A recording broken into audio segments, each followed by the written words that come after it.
Sementara itu, sebagai pendukung pariwisata, Bali memiliki beragam kuliner khas dan seiring perkembangan zaman, kuliner khas Bali mulai diinovasikan atau dikreasikan menjadi menu olahan baru tanpa meninggalkan komponen dasarnya, yakni penggunaan bumbu khas Bali. Dalam hal ini, siswa SMK PGRI 5 Denpasar berkreasi membuat menu bepasih bumbu bongkot serta besampi sambal matah. Hanya saja, generasi muda mulai meninggalkan kuliner tradisional tersebut dan lebih memiliki makanan modern atau junk food. Selama ini kuliner khas Bali yang dikenal khalayak adalah ayam atau bebek betutu, babi guling, lawar, sayur urap, dan sambal matah sebagai pelengkap. Nah, untuk menggugah selera, kuliner Bali mulai diinovasikan atau dikreasikan menjadi menu olahan baru, namun tetap dominan menggunakan bumbu khas Bali.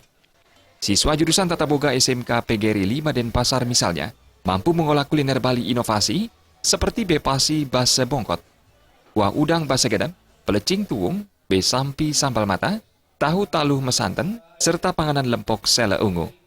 Dilihat dari namanya, menu-menu ini menggunakan bahan dasar yang sangat lumrah, seperti ikan kakap, udang, terong, daging sapi, tahu, dan telur, dengan racikan bumbu khas Bali. Beberapa menu diantaranya bahkan dipadu dengan daun dakdak.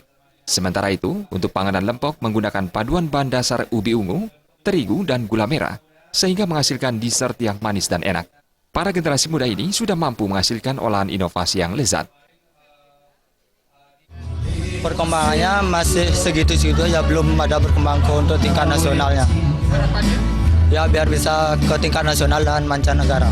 Ya, kemudian komitmen ada generasi muda untuk melestarikan kuliner Bali gimana? Ya dengan cara terus memasak masakan Bali. Ya. Nah, sekarang menu apa aja yang Ada ikan sambal bongkot, jenis siap sambal mata, lompok ubi sama singkong. Ya, masih pakai cara yang tradisional, masih menggunakan bumbu basa genep tuh. Ajang Denpasar Festival memberi ruang kepada generasi muda Bali untuk menampilkan serta melahirkan ide, kreasi, dan inovasi menu olahan baru. Dengan demikian, generasi muda akan semakin mencintai kuliner khas tradisional di tengah serbuan menu-menu modern.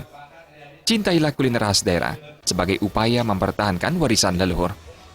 Darmawan dan